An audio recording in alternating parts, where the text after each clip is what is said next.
got a 2015 4T Max in for a cambelt and water pump. I've already took the under tray off it. I've just moved the wheel arch out of the way so I can get to the crank, the crank pulley, the crank bolt and everything like that. It's when you're putting the belt on, so I can get to that a bit easier. What I'm about to do now is send it down and move the tensioner because it's on a little stud thing there instead of a nut or a bolt. I'm going to move that out of the way, get that auxiliary belt off, strip some of the top, like the top timing cover and stuff like that. So let me show you that. So I've just removed the connector off the throttle body and another one down there, but I'm not sure what that's for, I can't really see. So that little tab there, I'll put my finger on it in a sec. That there is what we're going to use to pull the tensioner back and remove the auxiliary belt.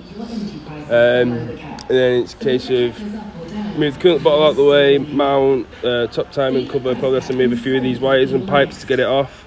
So let's go. So all you do is put your 15mm spanner on it like that, and you can just see that tensioner moving up and down there. Obviously I can't take it off with one hand, so I'm going to do that now. So as you can see, we've got the top timing cover off now.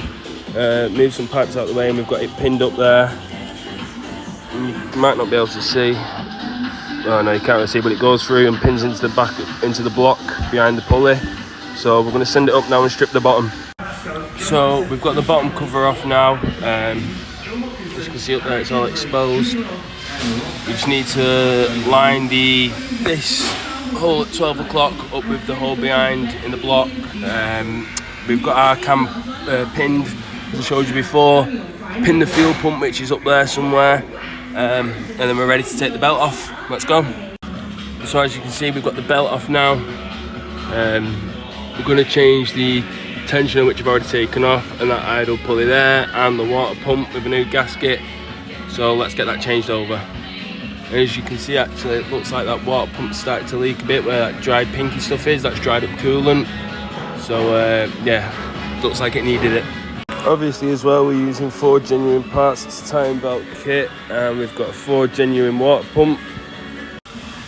So we've cleaned most of the gasket off the water pump. Obviously I know there's a little bit inside the water pump, but I'm going to brake clean and blow that off now. What I'm also going to do is I'm going to check the crankshaft pulley and the fuel pump pulley for any play, make sure they're okay, and clean off the rest of the block like this, and you know, all this bit of oil and dirt around here, just a bit more presentable. Obviously doing a good job as always, so let's go do that now. So as you can see now, we've got our belt on, our new belt. It just needs torquing up, tensioning and torquing up, sorry. Everything's still pinned up and in line. And if we come down here, we've got our new water pump with our new gasket, that little red thing you can see in the corner. That all them bolts have been torqued. We've got our new tensioner there, which needs setting and the nut torquing, and we've got our new idler pulley there, which has been torqued. And after that, we're going to turn it over by hand a few times, just to make sure everything's sweet. Probably give this little bit of the bottom a bit more of a clean up, because I've only just noticed that. And then it's ready to be built back up. Let's go. So as you can see there, this little marker is in line with, I don't want to block the camera with my finger, with this outer bit, bigger bit here where the nut stud is in the middle.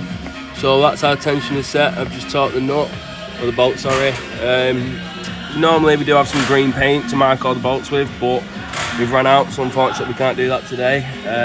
So I'm just going to clean it off, spin it round by hand, pin it back up, make sure everything's sweet, and then build up.